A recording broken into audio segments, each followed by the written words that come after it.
لا حول ولا قوة إلا بالله العلي العظيم. أعوذ بالله من الشيطان الرجيم. بسم الله الرحمن الرحيم. الحمد لله الذي جعل الحمد مفتاحا لذكره وسببا للمزيد من فضله ودليلا على آلائه وعظمته. ثم الصلاة والسلام والتحية والإكرام على خير خلقه وأفضل بريته حافظ سره ومبلغ رسالاته الذي سمي في السماء بأحمد وفي الأرض بأبي القاسم محمد. اللهم صل على محمد وعلى أهل بيته الطيبين الطاهرين المعصومين المظلومين ولعنة الله على أعدائهم أجمعين. أما بعد فقد قال الله سبحانه وتعالى في كتابه الكريم. بسم الله الرحمن الرحيم.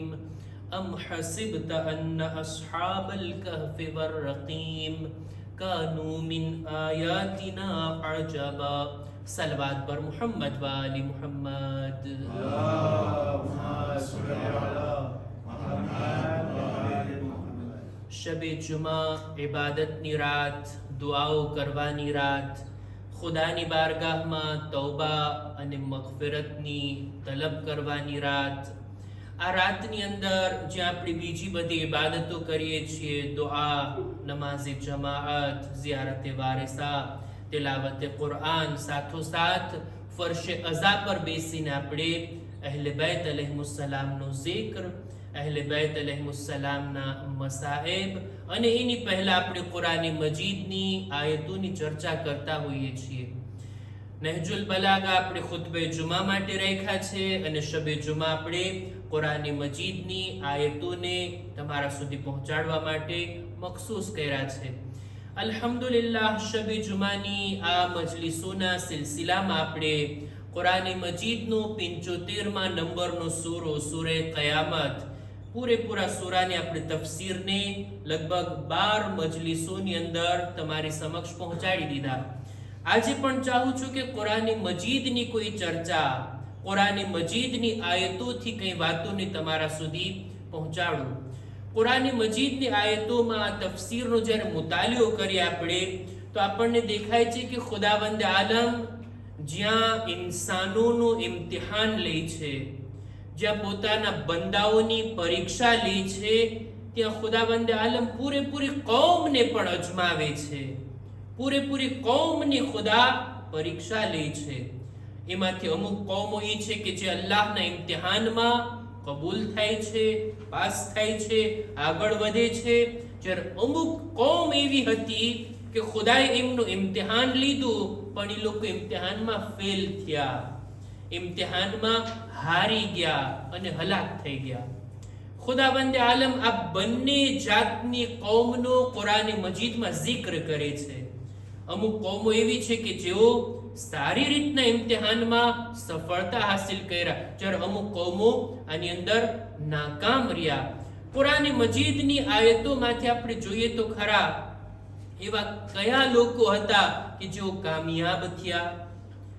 કુરાન મજીદની અંદર જેટલી દાસ્તાન છે, જેટલી સ્ટોરીઝ છે, એને જો એક રીતે જોવામાં આવે તો 3 જાતની દાસ્તાન, 3 જાતની હિસ્ટ્રી કુરાન મજીદમાં ખુદાએ બયાન કરી છે. એક છે ગુઝિશ્તા નબીઓની દાસ્તાન. જનાબે નૂહની સ્ટોરી આપણને દેખાય, જનાબે ઇબ્રાહીમ છે, જનાબે ઈસા, જનાબે મૂસા, આ બધા પૈગંબરોની વાત ખુદાએ કુરાનની આયતોમાં કરી છે. એક ભાગ કુરાન મજીદમાં રસૂલે ખુદાની જિંદગીના બનાવોનો છે. અમુક જંગની વાતો કુરાનમાં બયાન થઈ, જંગે બદ્ર છે, જંગે ઉહદ છે, ત્યારબાદ રસૂલે ખુદાની હિજરતનો મામલો છે અને ઘણી બધી વાતો રસૂલે ખુદાની જિંદગીની કુરાન મજીદમાં આવી છે. અને ત્રીજો પ્રકાર કુરાન મજીદની દાસ્તાનનો એ છે કે ગુઝિશ્તા કૌમની વાત કરે છે ખુદા.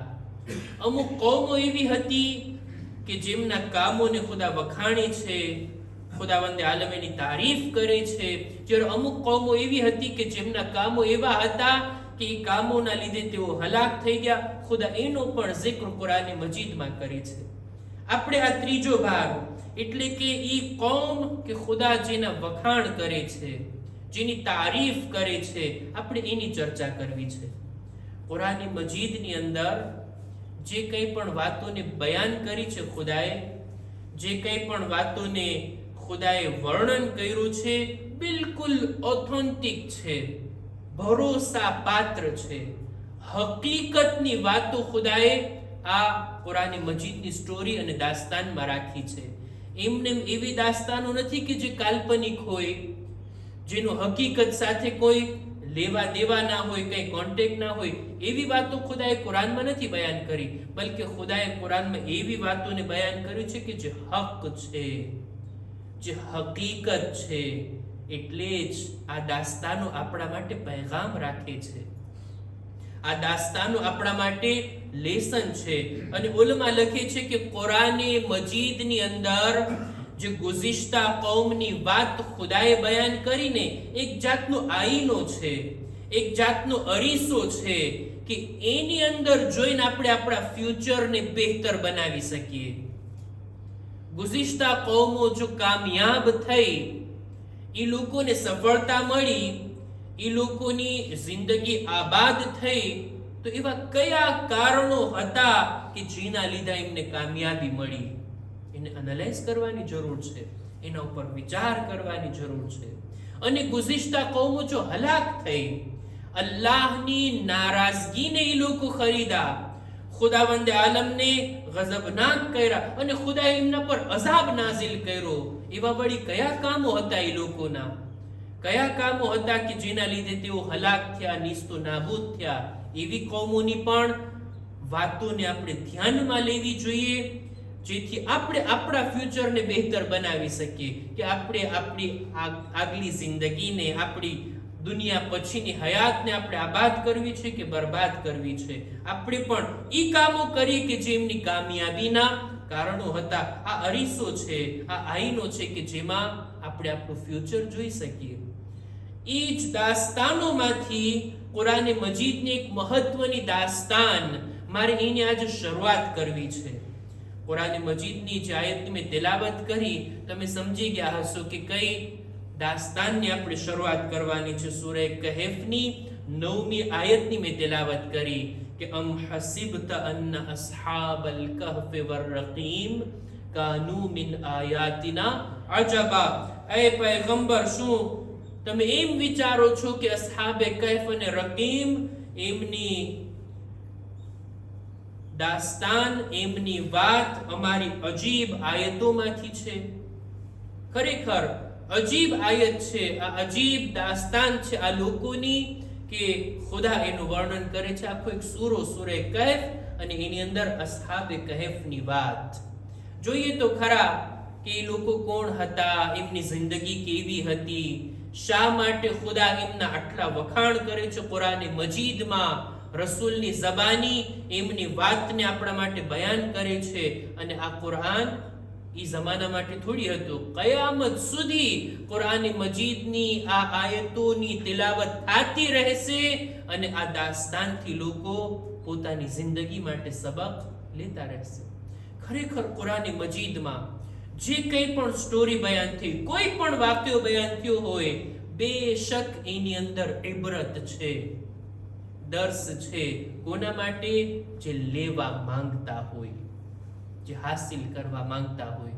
સૂરે યુસુફની અંદર જનાબે યુસુફની દાસ્તાન ખુદાએ બયાન કરી, બિલકુલ વિગતવાર. કેટલી અજીબ જનાબે યુસુફની જિંદગીને વર્ણન કર્યું છે. અને જનાબે યુસુફની દાસ્તાનની જ્યારે વાત કરીએ તો હવે તો ઈ સ્ટોરીને બરાબર પૂરેપૂરી બયાન કરવાની જરૂર નથી, કારણ કે એની જે સિરિયલ અને જે ફિલ્મ બની છે એની અંદર બહુ સારી રીતના આ કુરાન મજીદની આ દાસ્તાનને બયાન કરવામાં આવી.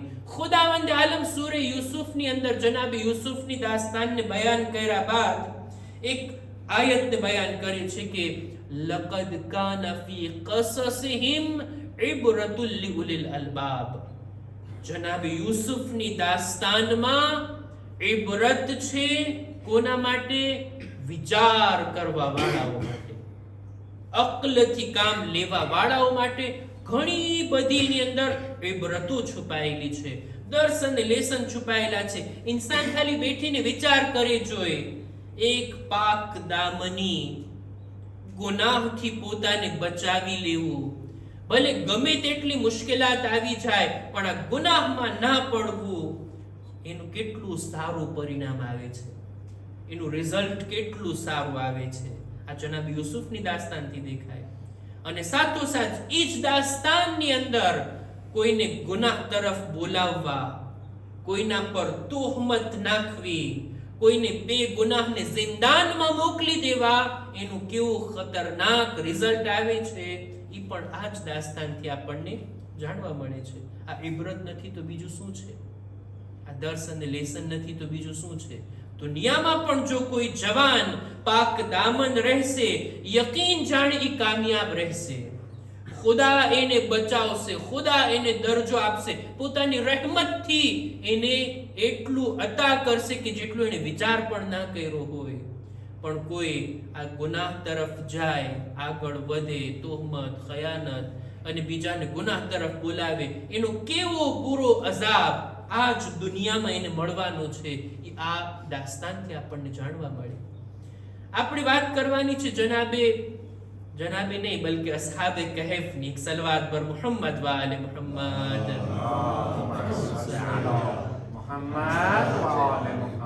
રસૂલ ખુદા એમની જાત ઉપર પણ આપણે એક બાવાઝે બુલંદ સલવાત.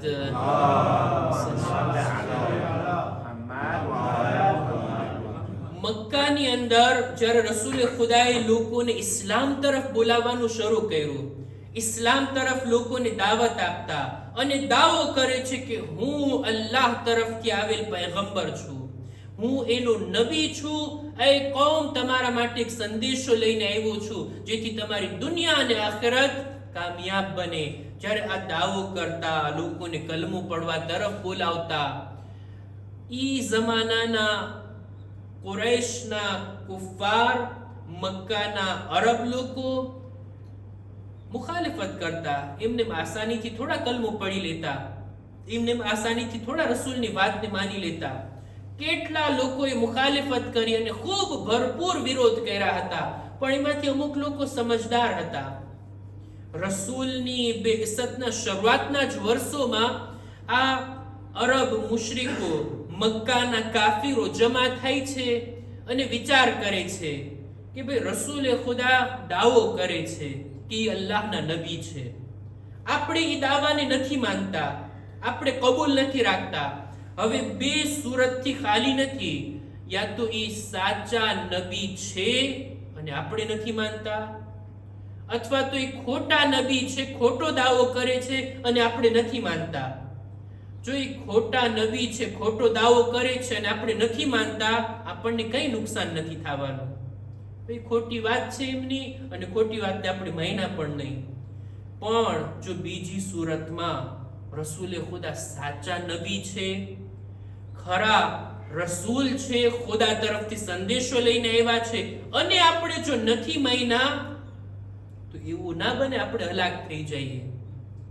વિચાર કરે છે, કે છે કે આપણે રસૂલના દાવાને યા તો માનવો હોય તો પણ તપાસ કરવી પડે, ન માનવો હોય તો એ તહકીક કરીને તપાસ કરીને પછી આપણે વિરોધ કરીએ.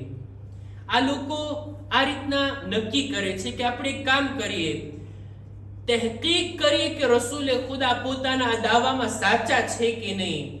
એ પોતે નબી હોવાનો દાવો કરે છે, એમાં કેટલી હકીકત છે એની આપણે તપાસ કરીએ. કેવી રીતના તપાસ કરીએ? આપણી પાસે તો કંઈ જાણકારી નથી, આપણે તો દીનના બારામાં કંઈ જાણતા નથી, મઝહબના બારામાં આપણી કઈ માલુમાત નથી, આપણે કેમ એની પરીક્ષા લેશું, આપણે કેમ એની ચકાસણી કરશું? રસ્તો કાઢે છે, સોલ્યુશન ગોતે છે, કે છે આપણે બે માણસોને મોકલીએ યસરબ. યસરબ એટલે મદીના. હજી રસૂલે ખુદા હિજરત નથી કર્યા ત્યારે એનું નામ હતું યસરબ. રસૂલે ખુદા હિજરત કર્યા પછી એનું નામ પડી ગયું મદીના. પણ આ કુફાર, આ મક્કાના કાફીરો બે લોકોને મોકલે છે મદીના, કે છે ત્યાં યહૂદીઓના આલિમો રહે છે અને એ લોકોને મઝહબની બહુ જાણકારી છે. એ લોકોની કિતાબમાં જે લખેલું છે કે એક આખરી નબી આવવાના છે, એની આ સિફતો છે, આપણે જઈએ એની પાસે અને એનાથી કઈ ઇલ્મી વાત લઈ આવીએ જેથી રસૂલે ખુદાને આપણે અજમાવી શકીએ.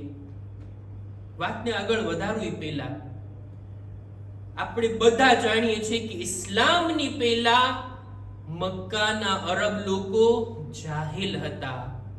લખતા વાંચતા નહોતું આવડતું, નહોતા સિવિલાઇઝડ, કોઈ જાતનું એની અંદર તમદ્દુન ના હતું, તહેઝીબ નહોતી, સંસ્કૃતિ ને કલ્ચર નહોતું. એ જમાનાની અંદર લોકો જહાલતની જિંદગી ગુજારતા હતા, કઈ નહોતું આવડતું. પણ આ વાત એ લોકોની સારી હતી કે એ લોકો આ ડિસિઝન લીધા, આ નિર્ણય લીધા કે કોઈના દાવાને જો માનવું હોય તોય તપાસ કરવી જોઈએ, જો ઇનકાર પણ કરવો હોય તો એ તપાસ કરવી જોઈએ. ઉતાવળે કઈ પણ ઇન્ફોર્મેશન આવે યા તો માની લઈએ અથવા તો રિજેક્ટ કરી નાખીએ એવી ઉતાવળ ન કરવી જોઈએ. બલકે ખુદાએ અક્કલ આપી છે, ખુદાએ આપણને લોજિક આપ્યું છે. વિચાર તો કરીએ, તપાસ તો કરીએ, ખાતરી તો કરીએ, રિસર્ચ તો કરીએ, પછી યા તો માનીએ અથવા એનો ઇનકાર કરીએ. આ વાત આપણા માટે સબક રાખે છે. આજની દુનિયામાં આપણે કાન બંધ કરીને તો નથી બેઠી શકતા. દુનિયાભરની ઇન્ફોર્મેશન આપણી તરફ આવે, શું બધી વાતોને સાચી ગણીને માની લેવાની કે પછી બધી વાતોને રિજેક્ટ કરી દેવાની? નહીં, તપાસ કરીએ, ઉતાવળ ના કરીએ, જરાક એની અંદર અક્કલથી કામ લઈએ, જરાક વિચાર કરીએ, જરાક જોઈએ ક્યાં તપાસ કરી શકાય, ક્યાં આપણને કોઈ ખરી જાણકારી મળી શકે. બહેરહાલ આ અરબ લોકોએ આ રીતના ડિસિઝન લીધું, બે લોકોને મોકલા. આ બે લોકો જાય છે મદીના, યહૂદીઓના આલિમો પાસે જઈને વાત કરે છે કે આખરી જમાનામાં કોઈ સાચા નબી આવશે, એની નિશાનીઓ શું છે. અમારે ત્યાં મક્કામાં એક માણસે દાવો કર્યો કે ઈ નબી છે, અલ્લાહ તરફથી સંદેશો લઈને આવ્યો છે. એટલે યહૂદીના આલિમો 3 સવાલ આ લોકોને શીખાડે છે. આ 3 અઘરા સવાલ તમે એ લોકોની સામે, તમે એ નબીની સામે રાખજો. જો જવાબ આપે તો સમજી લેવું સાચા નબી, પણ જો જવાબ ના આપે તો સમજી લેવું એના દાવામાં કોઈ હકીકત નથી. આ લોકો ત્યાંથી આવે છે, પોતાના લોકોની સાથે બેઠીને વાત કરે છે કે 3 સવાલ આપણે લઈને આવ્યા, ચાલો રસૂલે ખુદાની ખિદમતમાં. આ લોકો આવ્યા, રસૂલે ખુદાની સામે આ 3 સવાલને રાખ્યા. એ 3 સવાલ ક્યાં હતા? 3 સવાલમાંથી સૌથી પહેલો સવાલ આ હતો કે બતાવો જોઈ ઈ લોકો કે જેઓ પોતાની કૌમ, કબીલા, પોતાના વતનને છોડી અને આ લોકો એક ગારની અંદર પનાહ મેળવે છે, ઈ લોકો કોણ હતા, એમની દાસ્તાન શું હતી? એટલે અસ્હાબે કહેફ. પહેલો સવાલ એના બારામાં. બીજો સવાલ, ઈ માણસ કે જે દુનિયાના ઈસ્ટ અને વેસ્ટમાં સફર કરે છે અને બધી જગ્યા ઉપર જાય છે, અને એનો મકસદ શું હતો? ઈ માણસ કોણ હતો કે જેણે આખી દુનિયાની સફર કરી અને મઝલુમોનો સાથ આપ્યો? આના બારામાં પણ તમે બતાવો.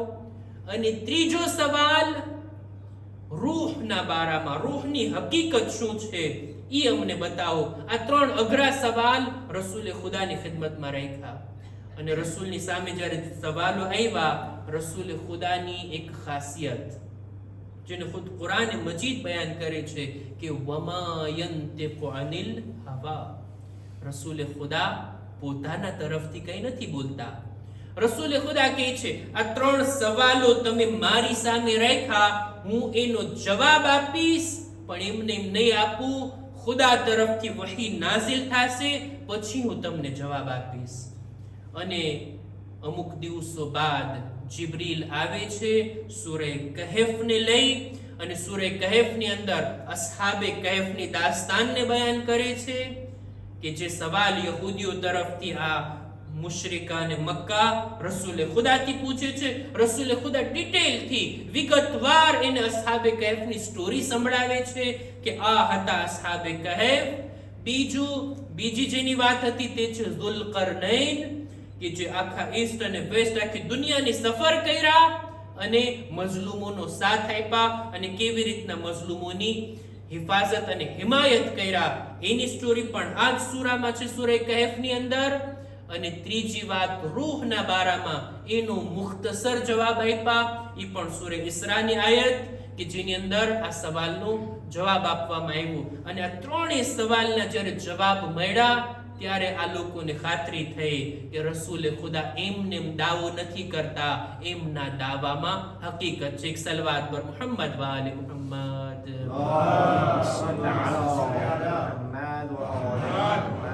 ઇન્શાઅલ્લાહ આપણે આ સિલસિલાને આગળ વધારશું અને સૂરે કહેફની આ આયતો જે અસ્હાબે કહેફથી મરબૂત છે આપણે જોઈએ કે લોકો કોણ હતા, કુરાન મજીદ કેટલું એના માટે બયાન કરે છે.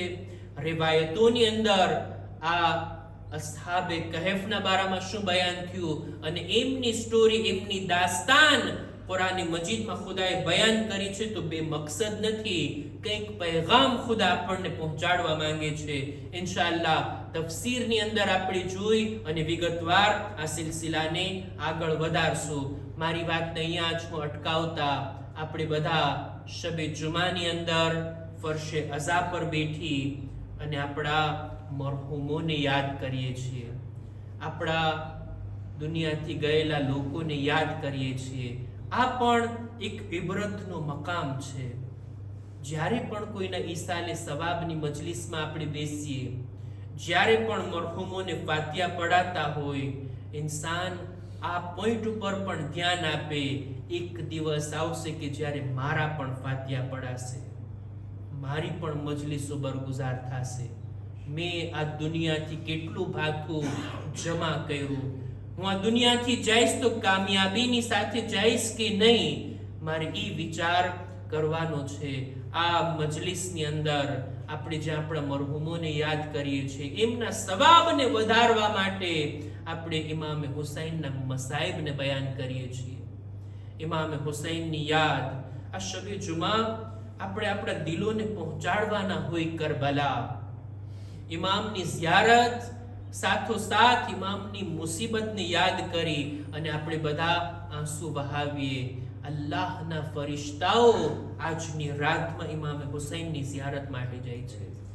પૈગંબરોની રૂહ નાઝિલ થાય છે કરબલા તરફ અને એ બધા ઇમામે હુસૈનની ઝિયારત કરતા હોય. ચાલો આપણે પણ આપણી આ ઇમામ બારગાહને કરબલા બનાવીએ અને અહીંયા ઇમામનો જિક્ર કરીએ, ઇમામના બાવફા સાથીઓનો જિક્ર કરીએ. ઇમામે હુસૈનના અસ્હાબમાંથી એક છે હબીબ ઇબ્ને મગાહિર અને બીજા છે મુસ્લિમ ઇબ્ને ઔસજા. બંને એક જ કબીલાના હતા, બંને સાથે કૂફાથી છુપી રીતના કરબલા સુધી પહોંચ્યા અને કરબલામાં ઇમામે હુસૈનનો સાથ આપ્યા અને ઇમામ પર પોતાની જાનને કુરબાન કર્યા. મુસ્લિમ ઇબ્ને ઔસજા ઇમામે હુસૈનથી રજા લઈ મેદાનમાં ગયા અને જંગ કરતા કરતા જ્યારે તેઓ જમીન પર આવ્યા, હજી એમની જાન બાકી હતી, હજી તેઓ બાહયાત હતા. ઇમામે હુસૈન એના સરહાને આવી પહોંચ્યા, સૂરે અહઝાબની 23મી આયતની તિલાવત કર્યા.